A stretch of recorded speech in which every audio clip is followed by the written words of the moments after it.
প্রবাসে আসাটা কি আমাদের ভুল?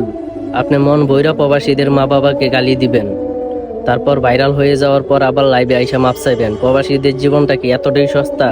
এই ভিডিওটা একটু দেখেন, তারপর কয়টা কথা কইতাছি।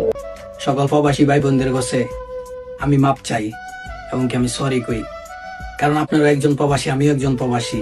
মানুষ বলতে তো ভুল হয়। আমার এই ভিডিওটা যে এই পরিমাণ উঠবো আমি কখনো কল্পনা করি নাই। আমার এই পরিমাণ আমি রোস্টিং হমো। তো আমি একটা কথা বলি, আপনারা ছোট ভাই হিসাবে যদি আমার মাফ কইরা দেন তাহলে কিন্তু দিতে পারেন। আর মানুষ বলতে তো ভুল হয়, তাই না?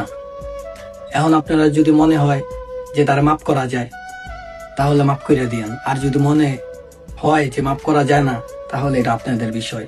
আর কি বলবো, বলার কিছু নাই, কারণ আমিও প্রবাসী, আমার বাপ চাচা সবাই প্রবাসী। আমি আপনাদের কাছে মাপ চাই।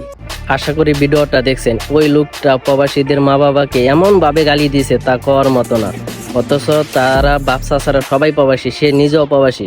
সে প্রবাসীদের মা বাবাকে এমন ভাবে গালি দিছে, এখন একটা কথা কইতে খুবই মন চাইতেছে।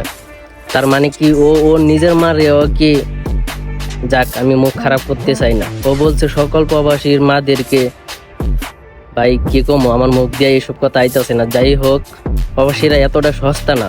যদি প্রবাসীদেরকে যারা কটূক্তি করে কথা কয় তাদের বিরুদ্ধে যদি ন্যায্য বিচারটা পাইতাম, তাইলে ঠিকই মানে এইসব কথা বলা বন্ধ হয়ে যাইতো। আজকে ও, আরেকদিন আরেকজন, সবাই দেখতেছে ভাইরাল যখন হয়ে যাইতে পারে, তারপরে মাপ চাইলে সবাই মাপ কইরা দিতেছে। সবাই বলে ও তো মাপ চাইছে, এখন তারে মাপ কইরা দেন। এই ভাইরাল হওয়ার নেশাটা কিন্তু প্রচুর খারাপ। এই কাজগুলো এখন প্রতিনিয়ত প্রতি মানুষগুলোই করবো। আপনারা কথাটা মিলিয়ে নিয়েন। হ্যাঁ।